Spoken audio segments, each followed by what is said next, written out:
puntahan naman po natin itong, issue kay, Kulaong. Itong, na-interview ni Bungo TV na in love daw po ito kay, Guys, in love daw po ito kay Norman Gusgusin. Actually, dumadaan 'to sa newsfeed ko sa FB. Nakikita ko talaga. Pero hindi ko kasi gaano pinapansin kasi nga, ano 'to, kumbaga parang maraming ganito noon nung panahon ni ni Kulaong. Actually nung panahon ng Kulaong Nation, nung kalalabas pa lang ni Kulaong, panahon ng pandemya, meron po diyan napakaganda ng babae. Ang ganda ng babae kung di ako nagkakamali, nasa bandang Egypt ba 'yun nakatira o para siyang Bombay na ang ganda, parang Indiana na babae na napakaganda. At talagang hangang-hanga siya kay Kulaong. Pero hindi katulad nito na in love parang inlababo 'to Pero yung noon na meron lumabas noon, ano lang siya parang tagahanga lang, hindi in love kay Kulaong. Pero ito kasi napapansin natin dito kapag nakikita ko 'to, iba yung ano niya, parang may samang ano talaga, parang kasi dati na-issue din po na si Kulaong, eto totoo 'to, maraming makakapagpatunay nito. Meron pong mga babae noon nag-aaway-away pa, ang tatanda na nag-aaway-away pa at parang gusto po nilang magpatira kay Kulaong. Gusto nilang magpagata. Yun yung word noon gata. Parang gusto nilang magpagata kay Kulaong, putya, pag nakita mo sa personal yan, pogi pa si si Rene Requestas dyan. Guys, gusto ko pong official na ilahad sa inyong lahat o aaminin sa inyong lahat na kami po ni FLM ay talagang wala na. Wala na rin pong chance kasi nagdesisyon na po ako sa sarili ko na ipaubayan na siya kay Abby. Kasi nare-realize ko kasi guys na hindi ako yung kailangan ng FLM sa buhay niya. Hindi ako ang makapagbigay ng saya sa kanya. At hindi ako ang pupuno sa pagkatao niya. Okay. Ito parang na-hurt siya kay Abby Siwa no? No? Parang na-hurt siya kay Abby Siwa, no? Parang naano siya. Naasiwa siya kay Abby Siwa. Parang nagseselo siya kay Abby Siwa, no? Tignan nga natin yung mga ano pa nito. Marami tong video Imagine niyo yung ganyan Ano ka, Ito, tingin ko naman dito medyo ano to, parang nagtatrabaho siya sa abroad Nasaan ba yung mga ano nito? Ayan. Well, I don't really understand guys kung bakit ganon na lang kayo ka-insecure kay FLM. Bakit kaya selos na selos kayo sa kanya? At saka, di ko alam kung bakit ganyan, nagagalaiti kayo sa kanya. Wala naman siyang ginagawa. Di ba? Parang bulag na bulag. Ano ba, di mo ba napapanood yung Hindi mo ba napapanood yung mga video ni Kulaong na pinagmumura niya nanay niya, minumura niya kapatid niya, ipapapatay daw niya si Jam? Di ba? Yun ang yun ang dapat na kumbaga, yung sinasabi mong insecure, walang mai-insecure kay Kulaong, walang maiinggit kay Kulaong. Pero 3 taon, 7 buwan at 6 na araw yan nakulong, sino ma-insecure dyan?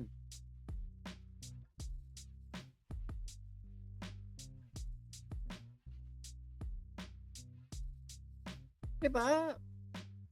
Walang mai-insecure kay Kulaong. si Kulaong ay gusto nating magbayad sa kanyang mga ginawang kamalian sa batas at sa ibang tao. Hindi insecurity yun. Hindi insecure yun.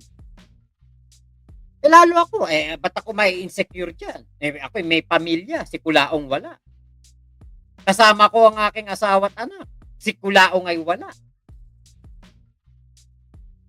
Ako'y may mga kapatid na nagmamahal sa akin.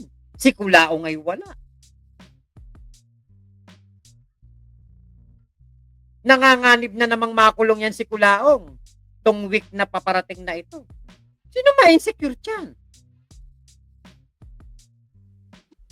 Saka isa pa, alam nyo wala tong babae na to nung panahon ng pandemya dahil lahat ng sumusuporta noon kay Kulaong na mga small YouTuber, kilala ko. Puti sana kung Alden Richards ang mukha ni Kulaong. Baka nga talagang meron lang mga nai-insecure. Baka nga meron lang talagang naiinggit kasi ang gwapo-gwapo ni Kulaong. Pero hindi. Alam naman natin na mukhang etchas ng aso yan na tinapakan sa tanghaling tapat. Sino ma-insecure dyan? Kaya kanina, naisip ko, bakit sinasabi nitong babaeng to na meron lang mga naiinggit at nai-insecure kay Kulaong?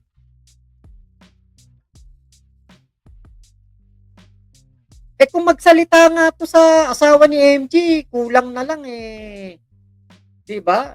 Grabe yung mga salita nito sa asawa ni MG babae ka din.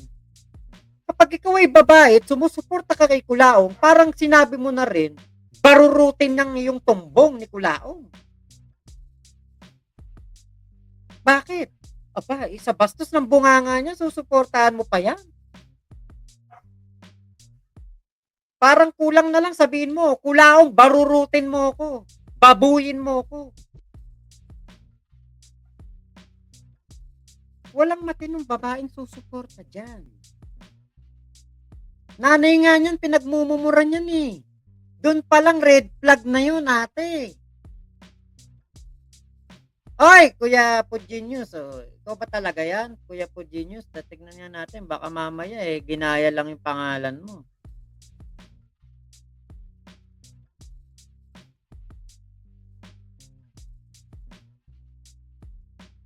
Ah, 3 subscriber. Pugenius Worldwide. Okay. Ikaw ba talaga yan? Oh, okay. Sige.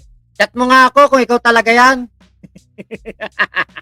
Marami kasing gumagaya sa iyo mukhang tumbong na bulok ang mukha ni Kulaong. Yun nga katulad niya kita mo, itong babae to para in love na in love pa. Second account. Okay. Sige. 'Di ba? Dito sa sa video ni Bungo. Actually hindi ko 'to napanood ng buo. Nabanggit daw ako dito. Ate Matcha Mochi, nabanggit ba ako dito? Saan banda? Ano yung timestamp na nabanggit ako? Tignan lang natin kung ano yung timestamp na nabanggit ako kasi gusto ko lang madinig kung ano ba yung sinabi. Nabasa ko kasi doon Feeling ni ating Mabs, bukod siyang pinagpala dahil naging jowa niya si Kulaong. Si Mayu nga, di ba? Si Mayu eto, ang ganda-ganda na ni Mayu. Kung pagsalitaan ni Kulaong, kulang na lang talagang grabe ang bandang gitna. Ilan ba to?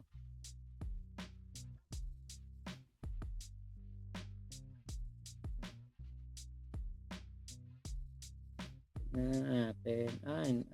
Baka bandang patapos na. Check natin. Platform sa social media. Hindi ko pa alam, 'di ba? Yun nga po yung mahirap. Marami kayong hindi nyo pa nalalaman. Ang pinagbasehan nyo lang yung mga recent lang. Yun ang Alam niyo, pinipilit ko maging alam niyo kasi, banayad, di ba? para naman ako nasasakdal dito, para ako nasa Hindi ko nasa korte. Lalang bawal dun ang ano ni FLM, pero thankful ako dito sa program mo kasi dito nagkaroon ng boses sa FLM na kumbaga in behalf of him, pera yan. Oh, and that's one thing that I am very proud of him. Proud na proud ako sa isang FLM. What so happened lang na marami sa ating lahat, hindi ko alam kung ano pang nalalagay sa mga isip nyo na hindi nyo kayang tanggapin na mayroong isang di kalibre. And sa mga tao naman, sa mga kritiko naman ni FLM, hindi ko kayo kalaban lahat. Hindi rin ako nandito para linisin kasi hindi ko kayang linisin si FLM sa mga mata ninyo, sa paningin ninyo. Nandito ako just to give him support on him. Yun lang. Tawa mo dito. Mandirigma, sabi ni Mandirigma, bading daw ako. Ba't ikaw hindi ka umakyat dito? Buti pa si Tita Marbs umakyat, di ba? Umakyat ka Mandirigma. Okay. Pinapagbigyan ko kasi yung sinabi ni Mandirigma na patapusin mo. I was in Hong 2020. Kong. Ano ba? Pero ang sa akin lang, wag na Nasa Hong Kong siya. mga taong naapektuhan. Kaya mas lumalaki kasi hindi natin alam. Hindi naman ikaw ang kinukontent yung makagago. Personally, personally, hindi ako galit kay Makagago. Galit lang ako sa mga Hindi ka nangyayari, galit sa mga sa mga nangyari ka nagawa, pala, di ba? Kasi parang yung pag-content niya kay FLM na umabot na sa ganito, kung sa tutuusin lang, FLM suffered too much eh. You know why? Natanggalan siya ng social media, yung identity niya sa Facebook nawala. Sa Nadidismiss yung kaso, pero hindi nangangahulugan hindi totoo. Full tayo ng video ni FLM. Hindi ko makita pero parang ano talaga, no? Mamaya na lang siguro natin pagpatuloy. Mamaya lang natin pagpatuloy sa Kulaong time. Ang sinasabi niya marami daw kumakalaban kay Kulaong, si FG, MG at si The Kings at ikaw. Yun lang pala. May toyo nga, Kuya Elmer. Kuya Kel. Baliw ba? Baliw ba yan siya? Kriminal, FLM, Lolo Alex. Krung-krung talaga si ating Marbs. Baka may tama na yan, need na yan ng tulong na psychologist. Oo nga, parang bakit ganun Bakit ganun siya kay Kulaong? Yung sampalataya ba? Pero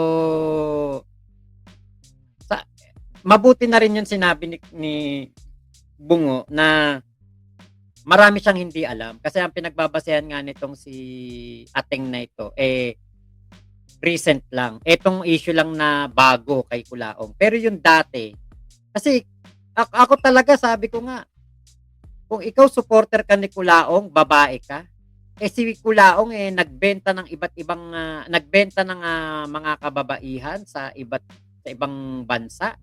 Pinadala sa ibang bansa itong mga babae para maging sex worker. Ayon na rin kay Deo Macalma yan, Tapos, susuportahan mo. 5 babae ang pinerwisyo niya ng buhay. Tapos, susuportahan mo. Parang gusto mo ba magpabarurot kay Kulaong? Wala ka bang kapatid na babae? Wala ka bang anak na babae? Ang nanay mo ba lalaki? At susuportahan mo yung ganyang kakriminal na tao? Diba? Kaya, ewan ko na lang kung talaga kung bakit itong mga ganitong babae, ganyan po katindi ang pananampalataya kay Kulaong. Tingin ko nga talaga kailangan niya ng kausap. Baka naboboring sa buhay niya, kaya ganyan po na haling kay Kulaong. So, yun lamang po. Maraming salamat sa pagsama niyo po dito sa akin live na ito. Mamaya na lang po ulit, Kulaong time. Ingat po kayong lahat. Mama Chup Chup. Love you. God bless us all, Pilipinas. God first. Salamat po. Bye-bye.